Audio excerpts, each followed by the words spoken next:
이런 거 보고 뭐라고 하는지 아세요? 쌍방통해. 쉬운 거 질문하면 왜 대답을 어렵게 생각해요? 그냥 쉽게 이야기하세요. 어제 몇 년 만에 제가 몇 년인가 잘 모릅니다. 숫자 약하니까. 보통 저는 취침 시간이 새나라 어린이라서 10시경 자서 한 5시 일어나는 게 습관화되어 있습니다. 근데 어제 저는 11시 한 10분 잤는데 7시 40분까지 자버렸습니다. 이거 웬일인지 모르겠습니다. 어제 잘 주무셨나요? 네. 어제 저 시계가 좀 잘 안 보여가지고 좀 됐습니다. 오늘부터는 시타의 강의처럼 시타에는 50분 딱 수업하면 종을 땡 치거든요. 더 이상 진행을 할 수 없고 그리고 10분 쉬었다 또 하고. 근데 오늘은 여기 종이 없다고 그래가지고 사람 종을 샀습니다. 신호하면 10분 쉬고 그렇게 할 생각입니다. 이해해 주십시오. 시작하기 전에 참 연동원에 신사들이 많다고 하는데 신사가 뭡니까? 쉬운 질문하면 쉽게 대답하라니까요. 신사가 뭔지 아세요? 그건 또 설명할게요. 어제 강의 가운데서 베드로전서 3장 3절에 코스모스라는 원어의 그 표기된 단어가 무엇인가에 대해서 잘못 이야기해서 정정해야 할 것 같아서 말씀을 드립니다. 그런데 평상시도 그랬지만 오늘 아침인가 그 시간을 제가 잘 모르겠습니다. 장세영지한테 문자가 왔는데 그게 조금 정정해야 할 것 같다고 하는 문자가 왔습니다. 그게 뭐냐면 신사라고 하는 말인 베레아 성도들의 이야기잖아요. 베레아 성도는 신사되었다. 왜 신사되었다? 성경이 그러한가 하여 뭐라고요? 다만 성경을 상고했다. 장세행전에 제가 보기에도 전에도 신사했는데 이번 보니까 더 신사예요. 그렇죠? 성경을 다시 보니까 거기에 그럼 봅시다. 베드로전서 3장 이런 걸 통해서 우리가 더 확실하게 어떤 것을 고착시킬 수 있다 그렇게 생각합니다.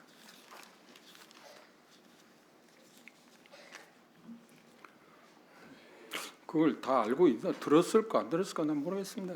그래도 확인을 해봐야 하니까. 베드로전서 3장 3절 읽어볼까요? 점심 드셨나요? 드신 것 같습니다. 소리가 큰 것 보니까. 3장 3절 읽어봅시다. 시작.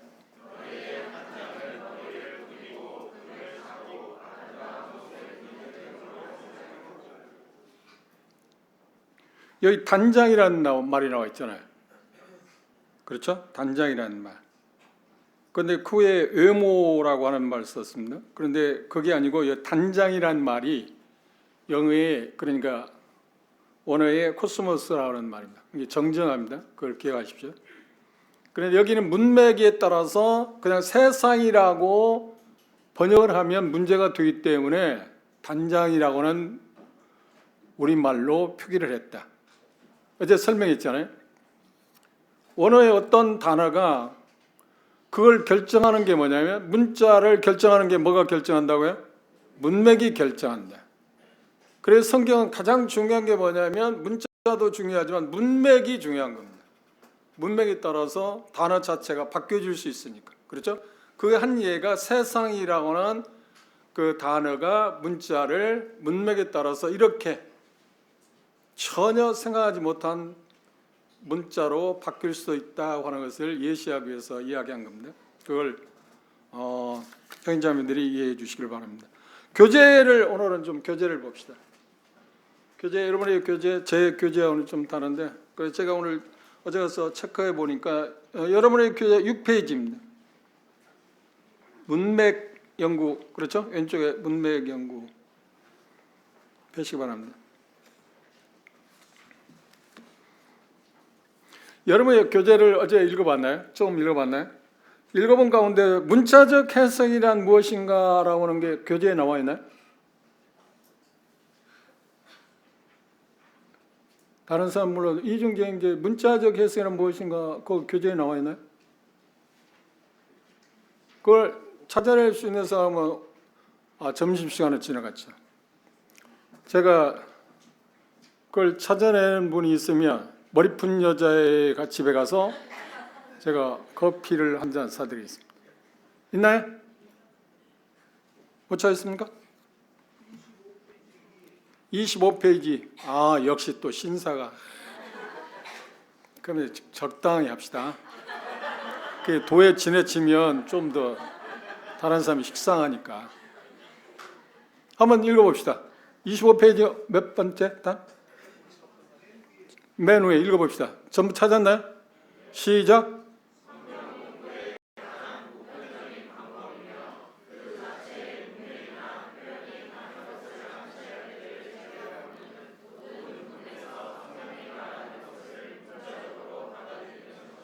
예, 같은 이야기입니다.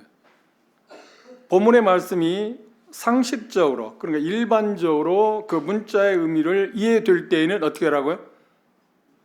그 안에 숨겨진, 쉽게 말하면 있는 것 같은 표면에 드러난 의미와 관계가 없는 더 심오한 의미가 있는 것을, 어떤 것을 찾으려고 노력하지 말고 이미 드러난 그 문자를 드러난 대로 하나님 주신 의미로 받아들이는 것, 그것을 일반적으로 뭐라고 한다고요?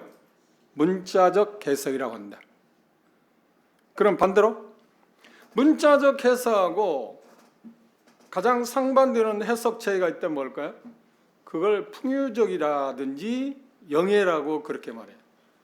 풍유라고 하나 영예라고 하는 말은 무슨 말이냐면 본문에 담겨 있는 그걸 문자적으로 보자, 문맥을 통해서 문자적으로 받아들일 수 있음에도 불구하고 그게 어떤 신비적인 어떤 다른 의미가 있겠지 하고 그걸 찾아내서 말하는 사람들을, 그런 메시지를 뭐라고요? 영예라고 그래요. 근데 언뜻 들을 때 영예가 대단히 신비롭지 않나요? 영예 대단히 신비로워 보입니다. 그러면 한번 그 영예의 어떤 모습을 우리가 한번 돌아볼까요? 예를 한번 찾아볼까요? 여러분 교재에 그게 나와 있을까 모르겠네요. 영예에 대해서 나온 게 있나요? 교재? 몇 페이지?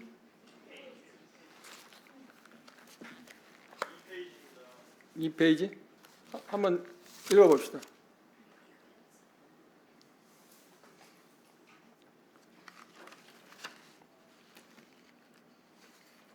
읽어보세요. 읽어볼까요? 시작.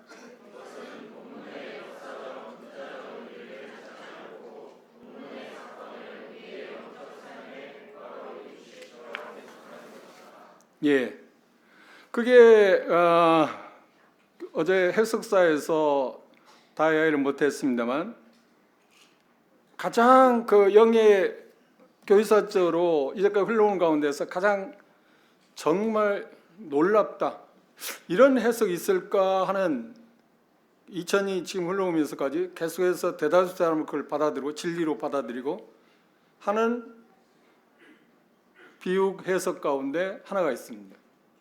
그게 뭐냐면 요한 10장에 나오는 선한 사마리아인의 비유입니다. 선한 사마리아인의 비유를 저도 아마 이 문자적으로 성경을 해석하기 전에는 제 기억은 없지만 아마 저도 그렇게 복음을 전했을지도 몰라요. 그런 가능성이 농후했을 겁니다. 그런데 기억은 참 없습니다. 기억이 없다고 해서 그건 사실이냐 아니냐 하는 것을 설명할 수 있는 거 아닙니까?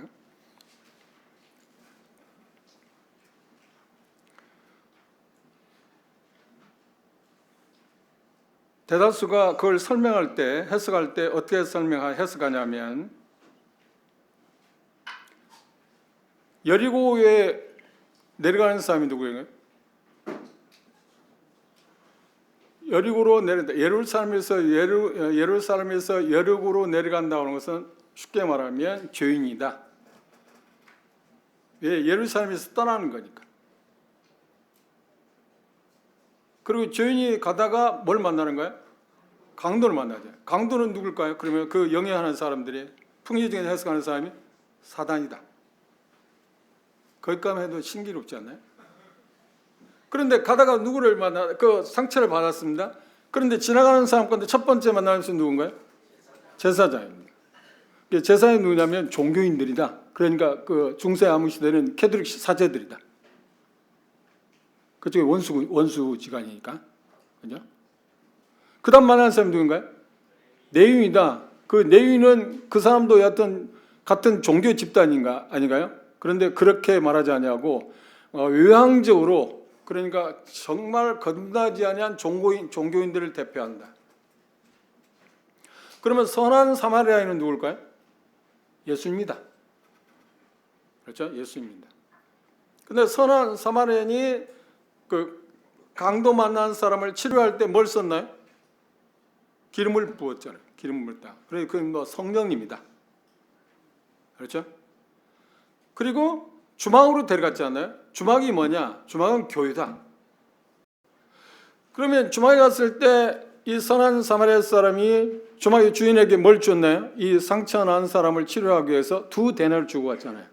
그리고 내가 갔다 돌아올 때 부비가 더 들면 그 청구를 하십시오. 그러면 돌아올 때 다시 더 주겠다. 그럼 2데나리이 뭐냐? 2,000년이다. 이 초기 때의 개석입니다. 누가 그걸 했냐면 어제 이야기다 말했지만 헬스에 나오는 오리온이라는 사람이 그렇게 해석했습니다. 돌아온다는 말은 뭔가? 예수님의 재림이다. 예수님의 재림, 그러니까 그분이 돌아오시게 되면 그 뭐라고 했나요? 주인에게 부비가 더 들면 청구하라. 그걸 주겠다고 그랬잖아요. 그게 이제 보상이다. 상급. 그렇게 설명을 하면 여러분들 어떻습니까? 신기하지 않나요? 놀랍지 않나요? 그렇죠? 근데 정작 본문에서 예수님께서 선한 사마리아의 비유를 하신 목적이 뭐냐면, 뭐 때문에 그 말씀하셨냐면, 중요한 것입니다. 뭐 때문에 말씀하셨죠? 내 이웃이 누구냐고 하는 질문에 대해서 이웃이 누군가를 설명하기 위해서 선한 사마리아 이야기를 했어요. 거기 예수님과도 관계도 없고, 교회, 그렇게 저도 형제들을 통해서 들었습니다. 꽤 오래됐는데 어제도 잠시 말씀을 드렸습니다. 12회 대학생 선교할 때 제 80년부터 93년까지 13년 동안 했거든요. 이제 메시지 전할 때는 이제 가르침과 관계된 제가 여름이나 겨울이나 꼬박꼬박 했고요. 간혹 한 번씩 형제들을 초청해서 메시지를 전하고요. 구두자들이 많으니까 구두자들이 복음을 전하기 위해서 한국에 복음을 잘하는 복음의 은사를 가진 형제들을 초청했습니다. 근데 누구라고 하면 여러분들이 잘 아는 형제를 한 번 초청했습니다. 그런데 그때 당시 주제가 뭐였냐면 너도 이와 같이 하라고 하는 주제였습니다. 누가복음 10장에 나오는 선한 사마리아인의 비유에서 예수님이 마지막에 하신 말씀이 가서 너도 이와 같이 하라고 말씀하셨잖아요. 어떤 삶의 어떤 변화, 뭔가 알게 되었을 때 우리는 어떻게 그 삶으로 나타내야 할까 하는 그런 주제로 그 수양회의 주제였는데, 그때 강사로 온 형제가 전도자입니다. 그 부분에 대해서 제가 설명을 했어요. 설명하니까 그 형제님이 뭐라고 했냐면 저한테 말하기를, 형제님이 오늘 강의한 내용 가운데 심각한 문제가 있다. 그거 깜짝 놀랐어요. 그게 뭐가 심각한데 그런데, 내가 이제까지 듣고 배우고 내가 복음을 전할 때 그렇게 전하지 않았는데 왜 그게 잘못이라고 합니까? 내가 잘못이라고 한 이야기 안 했거든요. 내가 잘못이냐 말할 수 있는 권한이 있나요? 아니야. 성경은 이렇게 말하고 있다고 말했을 뿐입니다. 그렇죠? 우리가 삶을 살할 때 지혜가 있다면 뭐냐면, 당신이 뭔가 틀렸다, 잘못됐다 그렇게 말하는 건 좋은 게 아니에요. 그렇게 말할 수도 있어야겠죠. 어떤 경우에서는. 그렇게 말하는 게 좋은 게 아니고, 성경은 하나님은 이렇게 말씀하고 있습니다라고 말하면 돼. 그러면 싸움을 누구하고 붙이는 거예요? 나하고 그 상대하고 싸움하는 거예요? 누구하고 싸우게 만드는 거예요? 쉽게 말하면 하나님하고 싸워서 이기려면 이기든지 말라면 말든지 뭐 자기 마음이지 뭐 어떻게 하겠어요. 그렇죠? 그 저는 어디에서 봤냐, D.L. 무디 형제님 아시잖아요. D.L. 무디가 제대로 공부를 안 하는 분입니다. 그도 수성공이고 그러다가 전도자 됐잖아요. 그리고 하나님 크게 쓰임 받았잖아요. 세계 각국에 복음을 전하러 다니면서 수많은 사람을 만나서 수많은 질문을 받고 그에 대해서 답을 할 수밖에 없는 입장이잖아요. 그런데 엉뚱한 사람이 많은데 그 사람들에서 내가 어떻게 적절하게 대응을 할 수 있을까 계속 기도하고 실수도 하고 하는 가운데 하나님으로부터 배운 지혜가 하나 있는데 뭐냐면, 쉽게 말하면 그럽니다. 자기가 보기에, D.L. 무디 형제님 보기에 상대방이 말하는 게 자가 구부러져 있어요. 그런 게 성경의 말씀과 다르다는 겁니다. 자가 구부러진 자를 갖고 자꾸 주장할 때 그 자가 구부러졌다고 하면 그 사람하고 의사통일하고 그 사람이 바뀔 가능성이 있습니까? 없습니까? 없어요. 감정이 상했으니까. 우리가 보험을 들 때 조심해야 해요. 교파학교 다니면서 내가 뭐 이것도 했다, 이것도 뭐 이런 직분도 있다, 그거 아무런 의미 없습니다 해보면 안 돼. 나름의 의미가 있습니다. 그거 하시는데 얼마나 수고 안 하셨습니까? 그렇죠? 그럼 나는 그런 그 종교인들을 만나면 사도행전 10장에 나오는 고넬료를 이야기해요. 고넬료 딱 되면서 이 사람만큼 당신이 가정적으로 하나님 앞에 이렇게 열심히 종교생활을 하셨습니까? 그런 사람이 있어요? 없지. 그런데 이 사람에 대해서 하나님 뭐라 말씀하십니까? 구원을 못 받았다고 하지 않습니까? 그렇죠? 어떻게 하래요? 그런데 고넬료가 한 그것에 하나님이 어떻게 했어요? 상달 하나님 받으셨다. 무시하면 안 돼요. 나름대로 종교생활 할 때 자기들이 열심히 한 거, 당신 그 하나님 아무런 의미가 없다고 말하지 마세요. 정죄하지 마세요. 그럼 뭐예요? 벌써 문이 닫혀버려요. 이야기할 수가 없잖아요. 나는 최근에 총장에 갔을 때 탈북분인데요. 그러면 여튼 오후 시간에 잠시 교제할 수 있는 시간이 있어요. 복음에 대해서 교제할 수 있는 시간이 있는데 그분이 교회 다니면서 저도 구원받기 전에 똑같은 종교생활 할 때 계속 교회 가는 만 목사님들 회개하라고 하니까 가서 뭐 눈물 콧물 흘리면서 회개해. 그래서 제가 물어봤어요. 회개가 뭐라고 생각하시고 회개하셨습니까? 그 뜻밖의 질문이었죠. 자기는 열심히 회개한다고 했는데, 그리고 또 이렇게 성경에서 하나님께서 말할 때 그게 회개라고 생각하십니까? 눈물 콧물 흘리는 게 회개가 뭐라고 생각하십니까? 자기가 나쁜 일을 해야 할 거 아닙니까? 자기 회개가 그거라고 생각하고 했으니까. 그래서 또 물어봤어요. 그런데 하나님 앞에 나와서 제가 새벽제사인들이 나와서 내가 이런 죄를 졌으면 이런 죄를 졌으면 그것 때문에 슬퍼하고 고통 느끼고 그럴 때 돌아갈 때 어떻게 하십니까? 하나님 앞에 무슨 말을 걷고 가십니까? 제가 그랬거든요. 다 이야기해요. 그럼 돌아갈 때 그분한테 아무 말도 안 듣고 그냥 가는 거야. 그리고 그것도 다음 주에 또 그러고 한 달 후에 또 그러고 1년 후에 부흥회하면 또 하고 또 하고 그걸 반복하는 거야. 그 이야기를 했어요. 제 간증을 했어요. 그러니 그분이 뭐라고 하냐. 목사님 어떻게 나하고 똑같냐고. 어떻게 똑같겠어요. 뭐. 그게 있지. 그러는 거야. 그래서 그래서 선생님도 그렇게 사셨습니까?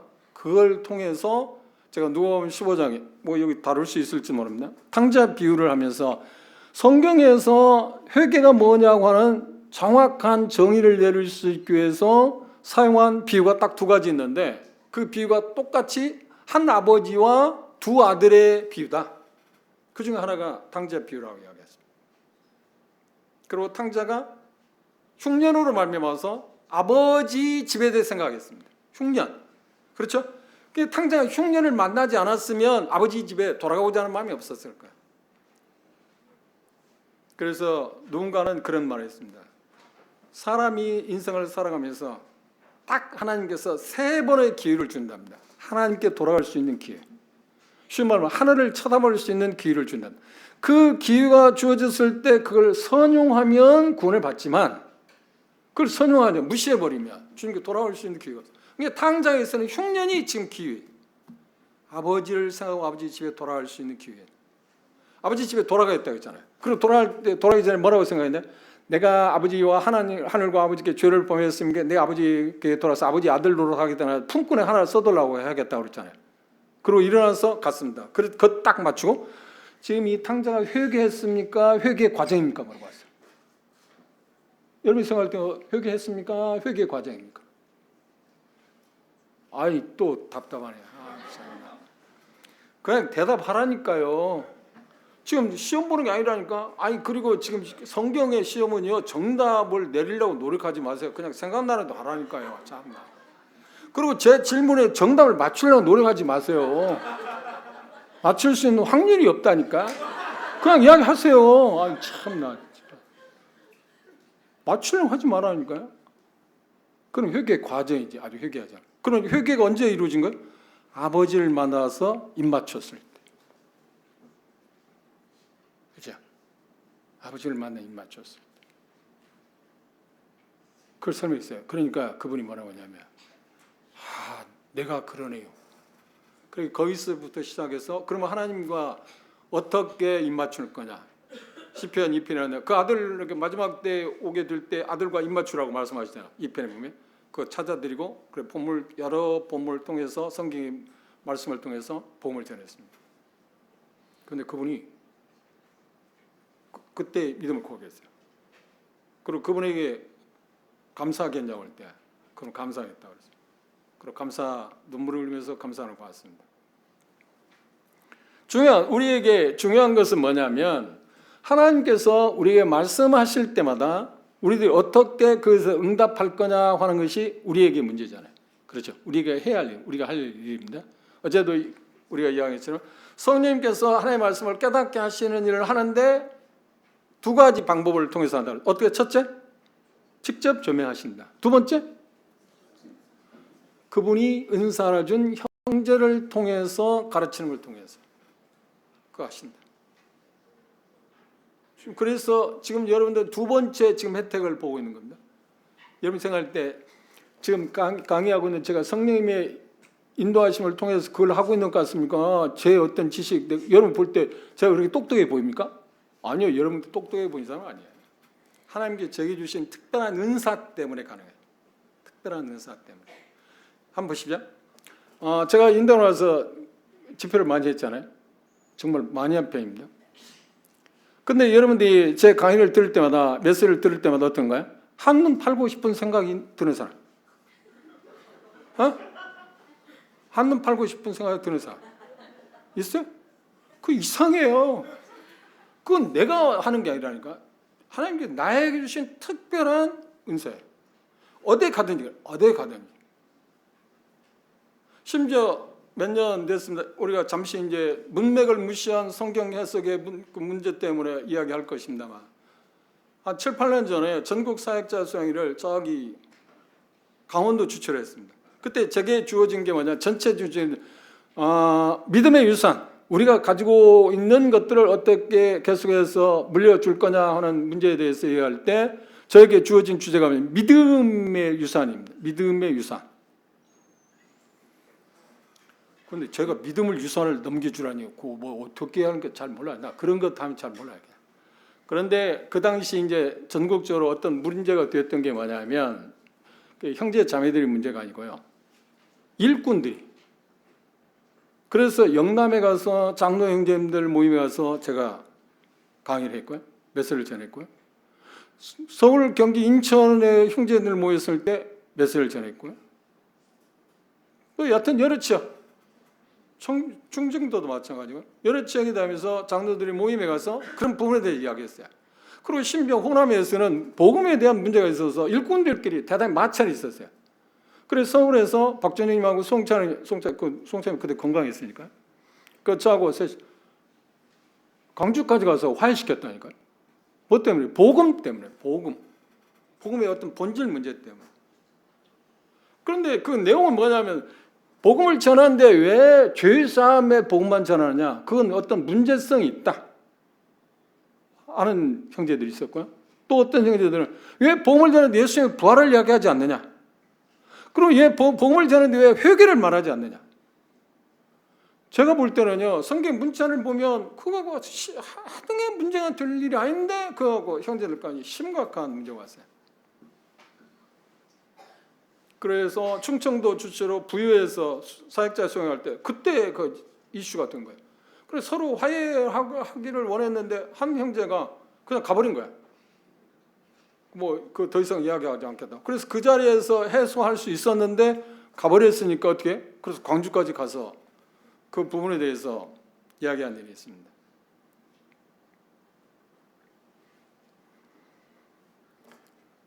그런 여러 가지 상황을 접하면서 제가 생각한 게 뭐냐면 성경을 문자적으로 해석한다는 게 얼마나 중요한가 하는 생각을 제가 할 수밖에 없었고 물론 저는 그런 부분에 대해서 이미 그것의 중요성을 알고 그것을 계속 가르치는 입장이 있었기 때문에 알려주는 입장이 있었기 때문에 그렇게 중요하지 않았지만 그 당사자들 입장에서는 그것에서 잘 생각하지 못하는 형제들 입장에서는 심각한 문제가 되지 않나요?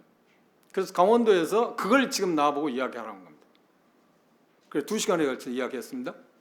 전국 사역자 형제 자매들 부모 아내 두신 분들 다 참 300 몇 명인가 오셨다고 하더라고요. 그런데 2시간 강의하고 나니까 어떤 형제님이 저한테 와서 몇몇 형제님이 뭐라고 하냐면 그래, 숨도 못 쉬었다고. 숨도 못 쉬는 것 같았다고. 제가 그런 게 특별히 있는 게 아니에요. 하나님께 제게 특별한 그런 어떤 은사를 주셨어요. 특별한 은사를 주셨어요. 그러면 여기 생각할 때 졸리고 싶은 사람이 있나요? 졸리세요. 그거 내가 어떻게 하겠습니까? 그건 내 책임이니까. 그런데 내 책임일 수도 있고 자는 사람의 책임도 있어요. 재미있는 여담 하나 할까요? 어느 교회에 우리 모임 아닙니다. 목사님의 메시지를 전하면 5분이 못 돼서 목사님 말씀은 그냥 옳습니다. 그래요, 옳습니다. 아이 그렇다니까 계속 조는 권사님 계셨답니다.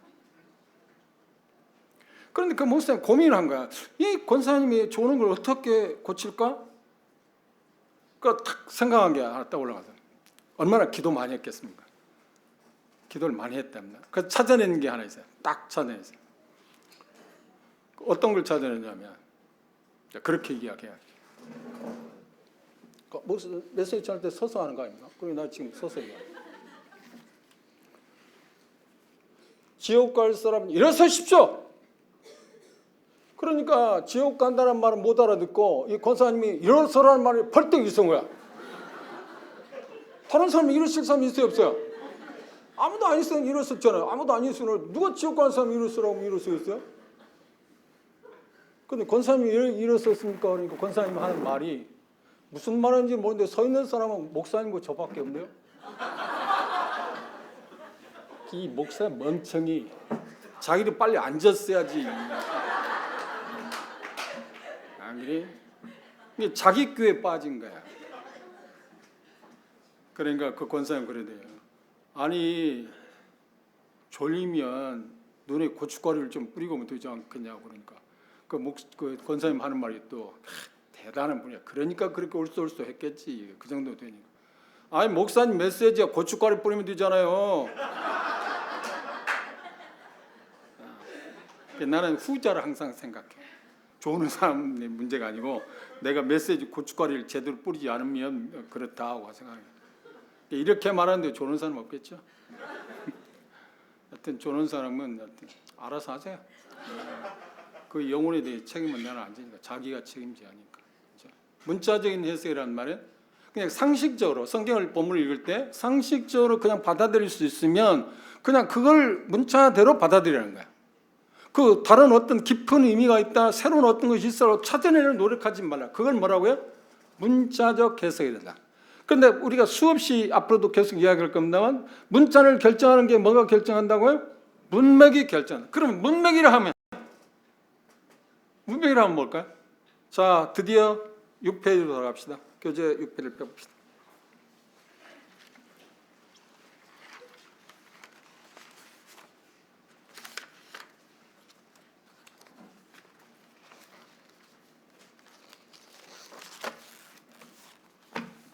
찾으셨나요?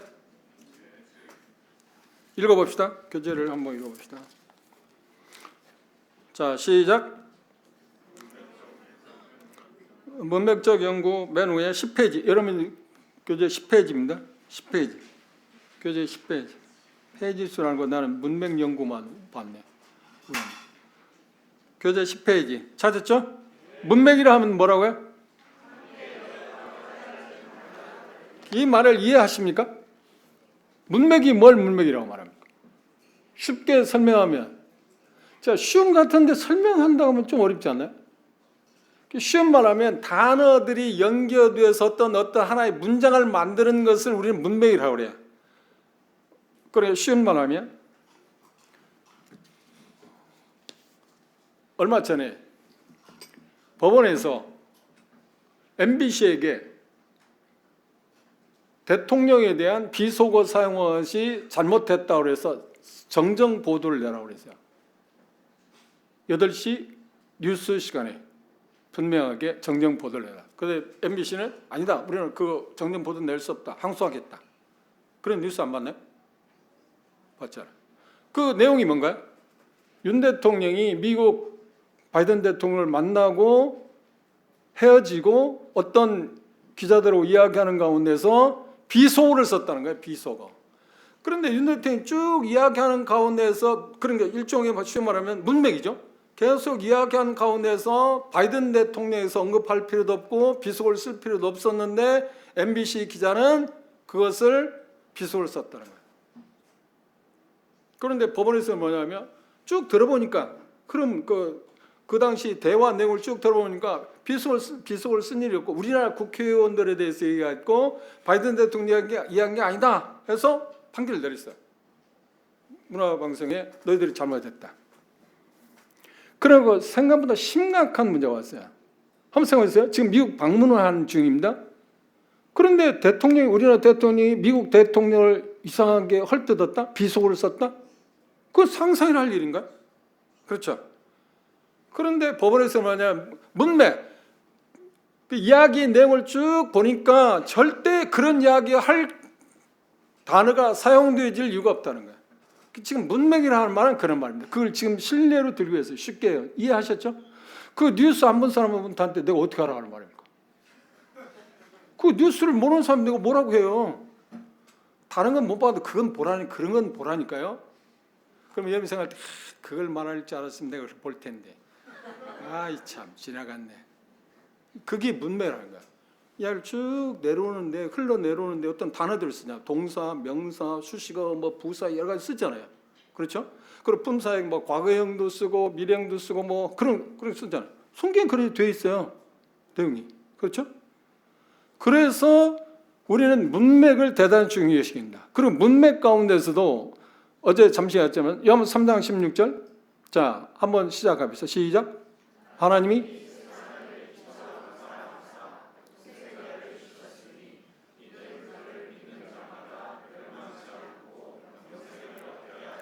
그러면 거기에 이는이라고 하는 말이 무엇에 의해서 결정할 수 있어요? 부사 이는이라는 말이 뭘 말하는 거예요? 앞에 나와 있는 문맥 흐름에서 그걸 찾을 수 있잖아요. 그죠? 그러면 생각해보세요. 이는이라는 말이 뭘 수식하고 있어요? 지금? 아니 지금 국어 공부를 안 하는 사람처럼 참나. 성경은요 1차적으로 국어 공부를 잘해야 한다는 거야. 성경. 근데 우리는 성경 읽을 때 국어 공부는 전혀 무시하고 있어요. 문자도 무시했지. 그게 동사냐 명사냐 그거 꼬치꼬치 다 캐물어야 한다는 말이 아니야. 그렇게 흐름이 돼 있어요. 그리고 우리나라 말도 그랬지만 특히 헬라 가운데는 신약 헬라로 아람어로 써 있잖아요. 그거는 능동태도 있고 수동태도 있고 중간태도 있어요. 능동태란 말은 우리 말하면 뭔가 하라. 이걸 하십시오 하는 말은 뭐예요? 수동태요, 능동태? 능동태 내가 하는 게 아니라 상대방이 하라고 하는 게 하라고 할 때는 뭐예요? 이렇게 해야 해 하면 그 수동태, 능동태? 능동태 우리가 해야죠. 내가 이렇게 하겠다고 하면 뭐예요? 그건 수동태, 능동태? 그렇지, 수동태. 내가 할 수 있는 게 없어요. 그러니까 하나님의 말씀 가운데 자, 내가 이렇게 하겠다고 할 때 우리가 할 수 있는 게 있어요, 없어요? 예를 들어서 창세기 15장에 우리 그리스도인 성화 과정에서 대단히 중요한 항목입니다. 그러니까 로마서 6장부터 8장 중반부까지의 주제가 성화에 대한 문제거든요. 거기서 우리가 할 수 있는 이야기가 있고 우리가 할 수 없는 게 있어요. 하나님이 전적으로 하시겠다고 하는 게 있어요. 그럼 전적으로 하시겠다고 할 때 그건 우리는 수동태, 우리 할 수 있는 게 없어. 그리고 거기에서 인간의 책임에서 하나님이 뭔가 하라고 할 때 우리가 해야 해. 무슨 말이겠어요? 그럼 신뢰를 봅시다. 자, 성경을 갖고 우리가 한번 확인해 볼 거예요. 가능하면 제가 성경에서 신뢰를 갖고 여러분 이해를 돕도록 하고 싶습니다. 창세기 15장 볼까요? 창세기 출애굽기입니다. 종칠 때 안 됐나요? 좀 남았나요? 저는 그 몰입하면 뭐 종치는 것도 잘 몰라가지고. 출애굽기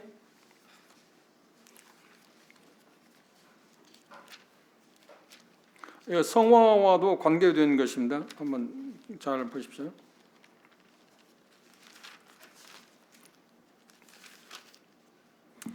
출애굽기 14장입니다. 출애굽기 14. 잘 하셨나요? 13절 읽어볼까요? 출애굽기 14장 13 읽어봅시다. 시작.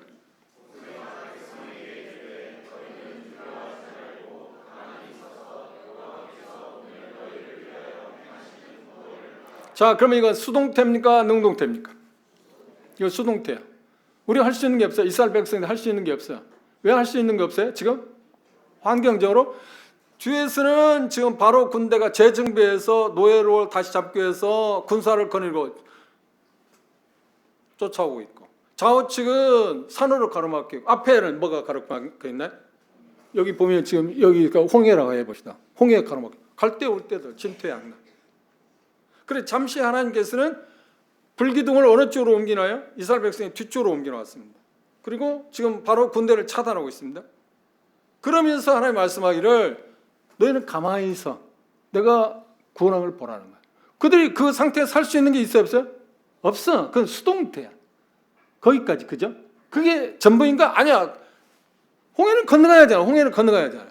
그리고 난 다음에 하나님께서 이제 말씀하십니다. 자, 16절 읽어봅시다. 시작.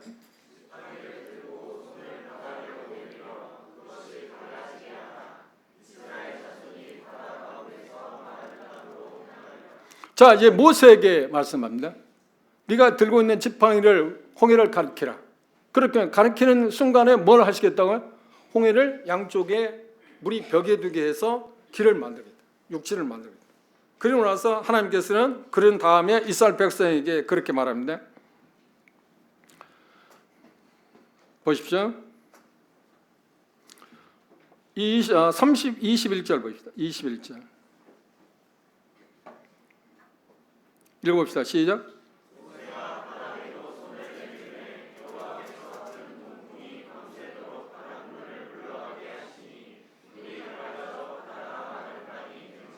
예, 그 다음.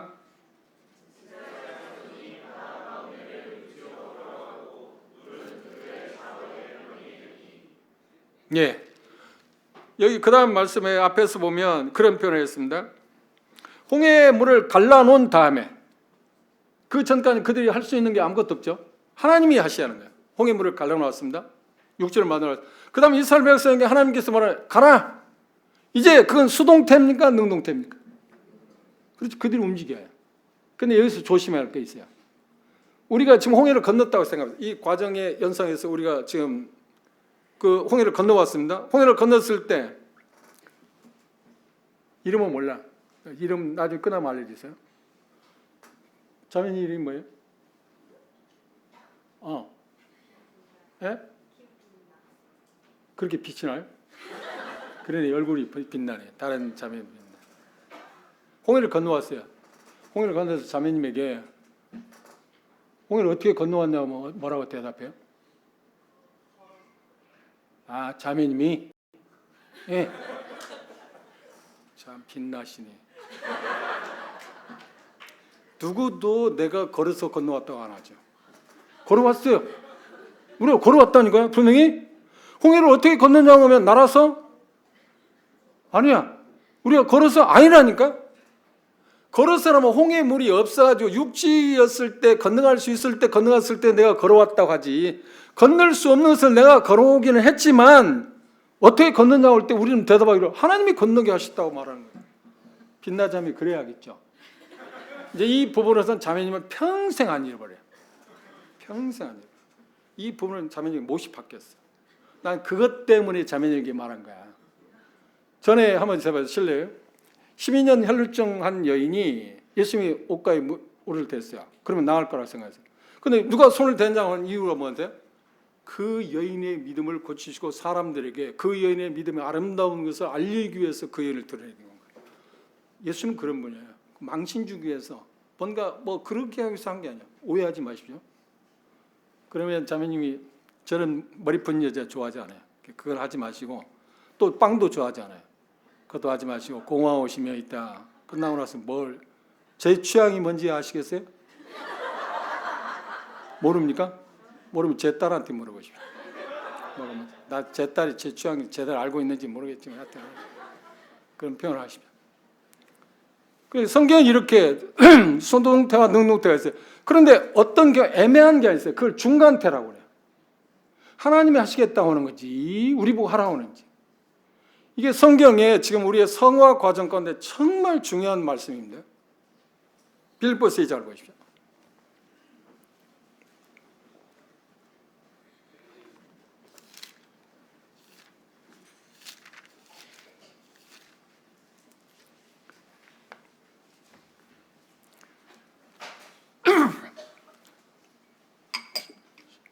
빌립보서 2장 12절 13절 읽어볼까요? 시작.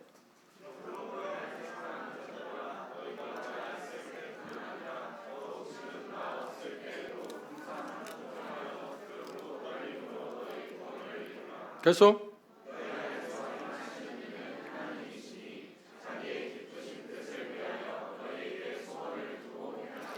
지금 이 말씀을 가장 아름답게 해석한 게 뭐냐면 축구 철학기 조금 전에 사용한 말씀. 구원을 이루라고 말씀하셨을 때 구원은 누가 이루어요? 수동태, 능동태 이 말씀은? 에? 구원을 두렵고 떨리면 너희 구원을 이루라고 했잖아요. 그러면 구원을 이루는 것은 내가 나보고 하라는 거예요? 하나님이 하시겠다는 거야? 에? 수동태, 능동태 그러면? 이건 능동태지. 그럼 생각해보세요. 나보고 하라고? 이거 어떻게 나보고 하라는 거야? 그래서 13절에 답이 있어요. 하나님께서 우리 안에 행하신다. 마치 쉽게 말하면 모세를 통해서 홍해를 갈라놓고 우리 보고 걸어간다고 하는 거예요. 그러니까 성원하는 그런 거예요. 우리가 아무것도 안 하는 게 아니라 하나님이 뭔가를 해놓고 그것을 딛고 움직이라는 거예요. 모세를 통해서 홍해를 갈라놓은 다음에 육지를 만들어 놓은 다음에 건너가라고 하는 것처럼 그건 쉬운 거예요? 안 쉬운 거예요? 그럼? 그건 쉬운 거잖아. 그러면 우리가 홍해를 건넜을 때 자원이 어디로 나타났어요? 이스라엘 백성들이 자원이 나왔어요? 자기들이 어떤 힘으로 해서 홍해를 양쪽에 막고 지금 물을 품어냈어요? 아니요. 하나님이 하셨잖아요. 하나님의 은혜로. 그래서 은혜라니까. 그 차이를 아시겠어요? 그 미묘한 차이잖아요. 그래서 성경은 그렇게 능동태와 수동태가 있다. 그리고 우리가 쉽게 말한다면 과거형도 있고 현재형도 있고 미래형도 있다. 그리고 특별히 우리가 성경을 볼 때, 본문을 볼 때, 성경을 읽을 때, 이 관찰할 때 뭐냐면 인칭 대명사 조심해요. 우리, 너. 근데 제가 표현합니다. 일반적으로 제 문화는 그렇습니다. 여러분들의 문화는 좀 다를지 몰라요. 제 때 문화는 우리 집 가지 내 집이라고 하는 사람 별로 없어요. 그렇죠? 우리 어머니지 내 어머니라고 하는 사람 별로 없어요. 그렇죠? 그럼 우리라고 할 때 뭐예요? 우리 어머니 하면 뭐예요? 여러분 딱 들을 때 의사소통이 어떻게 되는 거예요? 내 어머니 되는가 하는 사람이 있나요? 없나요? 없어. 아, 정조인 형제 어머니구나 하지. 그렇죠? 우리 집사람 하면 나는 옛날 문화식인가? 제 아내라고 하고 우리 집사람이라고 그렇게 하거든요. 우리 집사람은 저 사람도 나하고 관계 있나? 그렇게 생각하는 사람 아무도 없잖아. 그렇죠? 정확히 표기하려면 내 집사람이라든지 내 아내든지 나라고 하는 말을 써야겠지만 근데 우리 문화는 좀 그런 게 있어요. 근데 성경의 문화는 그런 게 없어요. 우리라고 하면 누구를 말하는가? 나라고 하면 그건 말겠죠. 너희라고 할 때 너희는 누구를 말하냐 하는 것도 문맥을 통해서 결정해요. 특별히 나의 구절이라고 하는 히브리서 6장 보잖아요. 다시 죄사함 받을 수 없다는 그 히브리서 6장에 나오는 내용을 잘 보면요. 뜻없이 뭐냐면 너희라고 그랬다, 우리라고 했다 바뀌죠. 그런 인칭 대명사가 우리에게 수식하는 것이 엄청난 차이입니다. 그 뭐 때문에요? 그 단어가 우리냐, 우리라고 했다, 너희라고 했을 때 그것을 결정하는 것도 뭐라고요? 뭐가 결정한다고요? 똑같아, 문맥이. 문맥을 항상 조심해 찾아야 생각해야 합니다. 문자적으로 해석한다는 말을 이해하셨죠, 이제? 그리고 문맥이 결정한다는 걸 기억하셨죠? 그러면 문맥을 잘못 결정함으로 말미암아서 문제되는 것들을 우리가 몇 가지 찾아볼 거예요. 그걸 찾으려면요, 오늘 4시간 해야 할 거예요. 찾기 시작하면 한이 없어요. 근데 몇 가지만 찾아봅시다. 몇 가지만 찾아봅시다. 그러면 교재에 있는 걸 하나 찾아봅시다. 고사성어를 한번 찾아봅시다. 고사성어로 제가 하나 찾아냈습니다. 10페이지 중간쯤 본문의 의미를 정확하게 파악하기 위해서는 이렇게 연속된 사상의 흐름으로 짜여진 단락 속에서 뭘 봐야 한다고요? 본문을 봐야 한다. 예, 고사성어 가운데 뭔 말이 있다고요? 천고마비라고 할 때 천고마비가 뭡니까? 하나는 높고 말을 살찐다. 그러면 천고마비라고 할 때 가을이라고 하면서 우리는 뭐라고 이해하고 지금까지 소통하고 있었나? 독서의 계절. 그죠? 그런데 천고마비 문자적인 의미는 뭔가요? 정확히 말하면? 문자적인 의미는 모르면 그냥 읽읍시다. 읽어봅시다. 시작.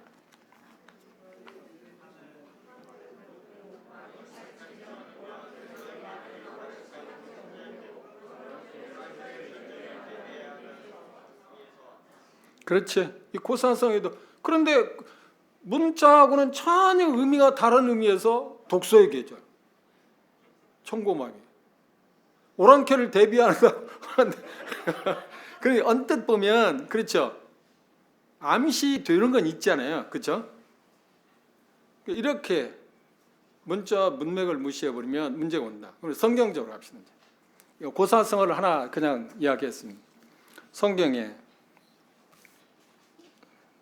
이제 가장 중요한 문제면서도 심각한 문제가 있습니다. 로마서 1절 펴봅시다. 문맥의 중요성을 지금 강조합니다. 문맥이 얼마나 중요하냐는 것을 지금 우리가 실질적으로 경험하기 위해서 하는 겁니다. 하나, 이걸 가기 전에 제가 지금까지 이야기하는 어떤 일들, 사건들을 이야기하잖아요. 그죠? 그런데 조심하십시오. 제가 어떤 사건을 할 때 그 사건을 누군가 어떤 형제 자매들 어떤 걸 이야기할 때 그걸 비난하기 위해서 하는 게 아닙니다. 그냥 사실을 이야기하기 위해서 하는 거예요. 무슨 말 알겠어요? 사실을 이야기하기 위해서 하는 거지 그 어떤 형제 자매들을 제가 등장시켜서 사실을 내가 말하는 게 가상적인 이야기라면 별로 효율성이 좀 떨어지잖아요. 그래서 신뢰를 들기 위해서 사실을 말하기 위해서 어떤 형제 자매들 내가 만난 경험한 것들을 이야기하고 있지 비난하기 위해서 하는 걸 아니라는 것을 이해하십시오. 꼭 그렇게 하셔야 합니다. 이 부분에 대해서도 마찬가지입니다. 아까 조금 이야기했잖아요. 여러분에게 인도는 특별히 구도자들에 대해서 하는 게 뭐죠? 연대기 성경. 연대기 성경이면 인도군 하면 연대기. 거기서 좀 벗어나면 좋겠어. 그 특허권 그거 하나만 가지면 그렇잖아요. 또 다른 특권도 내세요. 그런데 그 특허권도 조심해야 합니다. 그 특권도 조심해야 해요. 보세요. 여러분 복음 구두자 관심이 많잖아요. 복음 누구보다 잘 전하잖아요. 그냥 누군가 여러분 묻기를 하나님이 복음이 뭐라고 정의를 내리시겠습니까? 하면 뭐라고 정의 내리겠습니까? 나는 일꾼 형제 자매들 모였을 때 그렇게 물어봤어요. 여러분이 복음에 대해서 하나님 복음에 이렇고 저렇고 자꾸 이야기하고 지금 문제를 이야기하고 전국적으로 그러면 그런데 그게 쟁점이 됐던 이유가 이슈화해 됐던 문제가 뭐냐면 존 메가더슨 주제권 복음이라는 책 때문에 있어요. 그 책을 보고 예수님을 구세주로만 전하는 문제가 있다. 주님으로 말해야 한다. 라고 하는 그것을 책을 보고 형제들이 우리는 이제 죄사함만 이야기했네? 그럼 주님이라고 예수님을 구세주가 아니라 주님이라고 말해야 하는데 주님으로 말하지 않았기 때문에 복음에 문제가 있다고 생각한 가운데서 그런 문제가 온 거예요. 경기도에서는 심각했어요. 그것 때문에.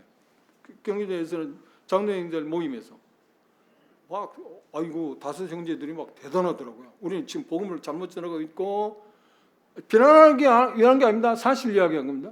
복음을 잘못 전하고 있고 계속 이야기합니다. 2시간 어떤 형제가 강의했는데 그 점심 먹고 나서 이제 토론 시간 2시간 있거든요. 그러면 서로 그게 아니라는 동 그걸 해야 한다 다시 그걸 해야 한다라고. 그 저는 그런 때 그냥 가만히 앉아 있어요. 가만히 앉아 있어요. 할 말이 없으니까. 뭐 할 말이 있나? 할 말 없으니까. 그러면서 그 이야기를 토론하는데 거의 1시간 반 정도 하는데 그 기간 동안에 제가 사도행전을 18년 동안 시태에 강의했잖아요. 근데 사도행전 18년 동안 강의해서 보고 매년 그걸 똑같이 하고 하는 거 아니에요. 계속 또 더하고 또 더하고 하거든요. 사도행전은 다른 어떤 책보다도 제게 있어서 조금 쉬운 말을 하면 전공이라고 말할 수 있잖아요. 그래서 사도행전 쭉 한번 살펴봤어요.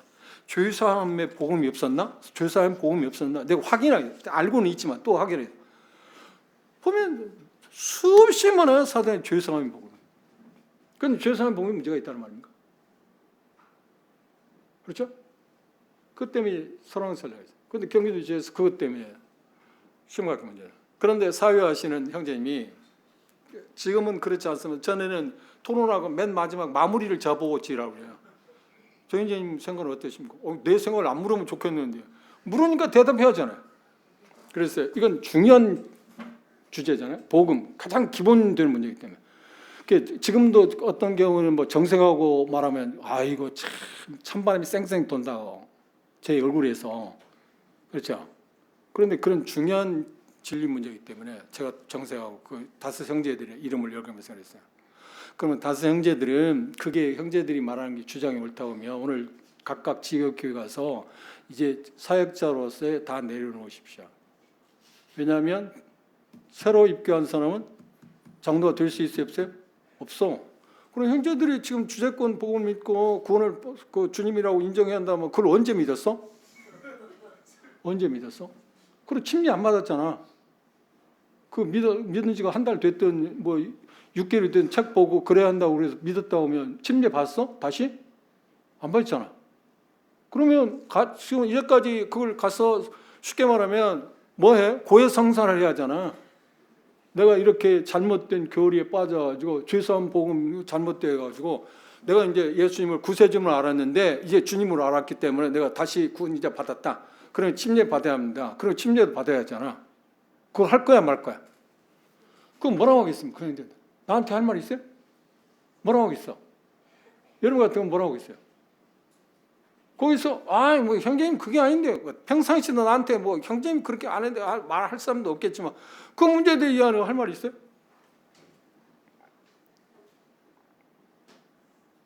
좀 못을 박았어요.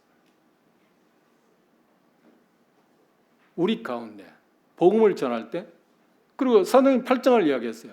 내시가 복음을 자기가 구원받았다는 믿음을 고백할 때 뭘 그랬어? 나는 예수 그리스도를 믿음으로 죄산 받았다고 말했어요. 예수님이 내 주인이라고 주님이라고 믿었다고 고백했어요? 아니 뭐라고 고백했어요? 우리 성경에 보면 그 절수는 30절처럼 빠졌어. 그래 나누지에 나와서 예수님이 하나님의 아들이라 나를 믿는다. 예수님이 하나님을 믿는데 구원받지 못해요? 그런 모든 부수적인 게 뭐냐면 지금 성경을 문자적으로 문맥적으로 보지 않은 데서 오는 거라는 거예요. 이게 가장 중요한 문제예요. 그러면 하나님의 복이 뭐예요? 하나님의 복이 뭐냐고요? 그게 정확히 내리면 그 문제가 해결될 수 있잖아요. 자, 로마서 1장 2절 이제 1절부터 읽어봅시다. 문맥을 무시한 데서 오는 지금 폐해를 지금 보기가 있습니다. 1장 1절 2절 보십시오. 시작. 예수 그리스도 동총 바울은 사도로 부르심을 받아 하나님의 복음을 위하여 택정함을. 자, 바울 사도가 사도로 부르심을 받는데 무엇 때문에 어떤 사명으로 지금 하나님 부르심을 받는다? 하나님 복음을 전하기 위해서. 종쳤다 합니다. 쉬었다 합시다. 종치는 거 맞죠? 종쳤다. 쉬었다 합시다.